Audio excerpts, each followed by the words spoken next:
Bus driver keeps girl on bus longer than others. Then dad learns it's because of her hair.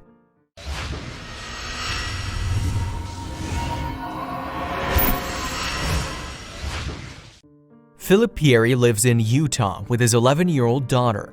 He leaves home very early each morning to get to work, which means that Isabella, his daughter, gets herself ready for school and on the bus every morning. Philip didn't worry much when his daughter brought home a late slip from school. However, when there were more and more of them over the next 2 weeks, he started to become concerned. Isabella's early life was a happy time. Her home was a loving place despite the fact that her family wasn't very rich. Her father always worked hard and made sure that the family had what they needed.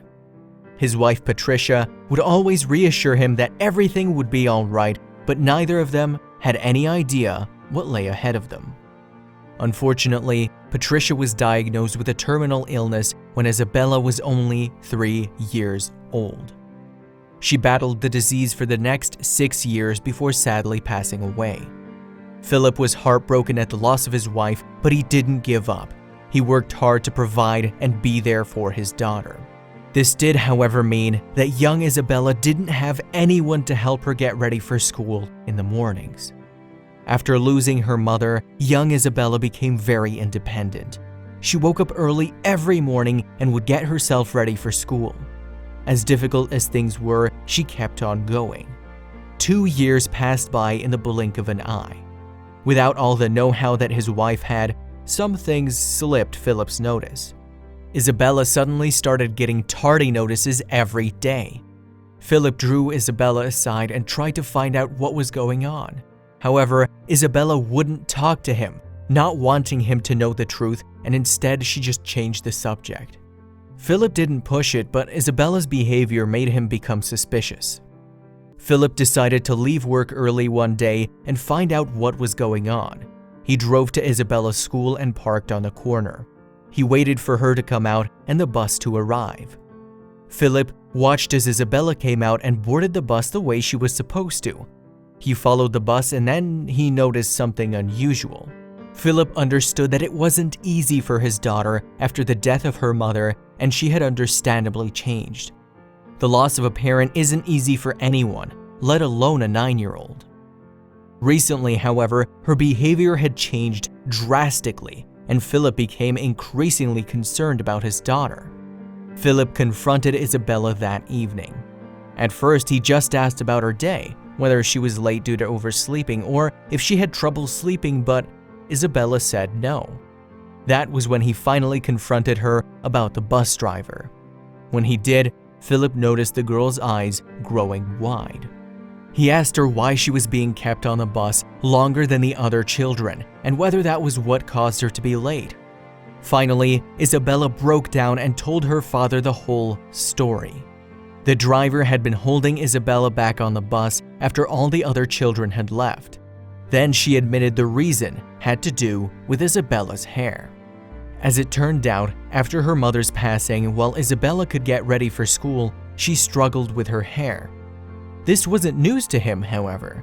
In fact, the father and daughter had argued about her hair numerous times until he had felt the need to take drastic steps.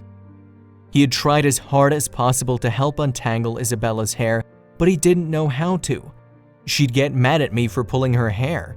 I didn't know how to do it, he admitted. That's when he decided to take drastic measures. He took the clippers he used to trim his own hair and used it to shave off Isabella's. After inspecting her shorn head in the mirror, Isabella was horrified when she saw what he had done. It took 2 years to grow out again. When her dad suggested shaving it, Isabella refused. Then they agreed on a compromise.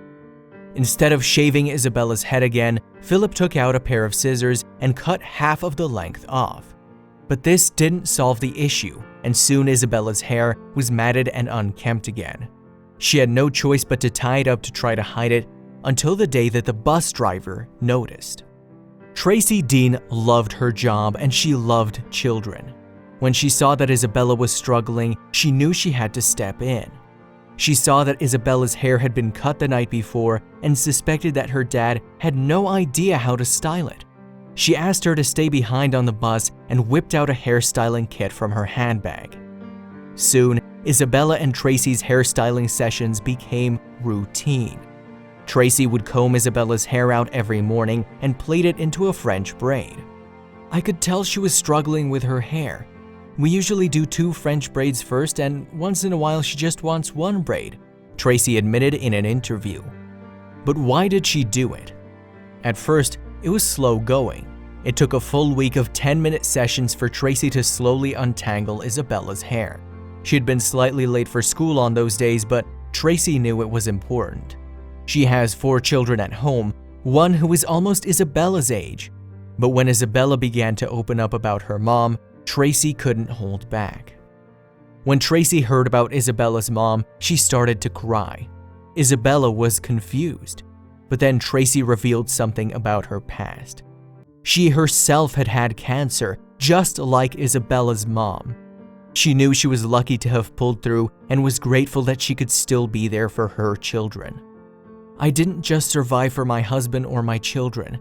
I survived for these kids on the bus that need someone to talk to or do their hair or whatever, Tracy explained in an interview. I also taught Isabella how to brush her hair.